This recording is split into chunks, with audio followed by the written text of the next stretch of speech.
Thousands of people across New York City rely on food pantries and soup kitchens. It is a lifeline to feed their families. But many of these local organizations took a hit when the Trump administration paused their funding. Yeah, that order was rescinded, but local organizations are still waiting for the money to show up, money that they've already spent in some cases. Grace Gomez joins us live in studio with more on that. Grace. Good evening, Corey and Shirley. Close to 100 organizations are still waiting for that money to get to them.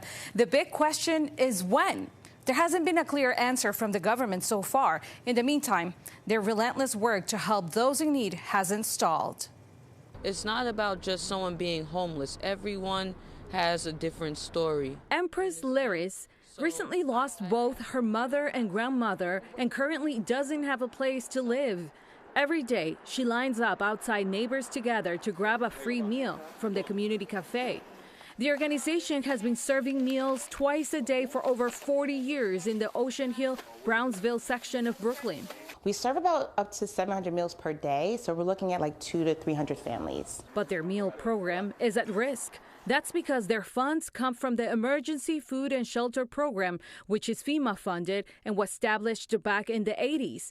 But back in January of this year was ordered to be paused by the incoming administration. On January 27th, the Federal Office of Management and Budget, issued an order that said, we're not going to pay any federal grants until further notice. Cheryl Huber at United Way of New York City, a FEMA partner, says they are in charge of determining which local organizations can receive the program's federal funds. She says although the memo issued by the Trump administration was rescinded, the FEMA program has not been allowed to release payments to local service providers, including soup kitchens and shelters. So we're sort of stuck now. Out of the 220 organizations relying on the funding to feed and shelter those in need, 95 organizations are owed money for work they have already done. According to Pace Law School professor Bennett Gershman, the action by the federal government was unlawful and unlike anything we've seen before. It's not really clear. Once you've frozen it, then you've rescinded it.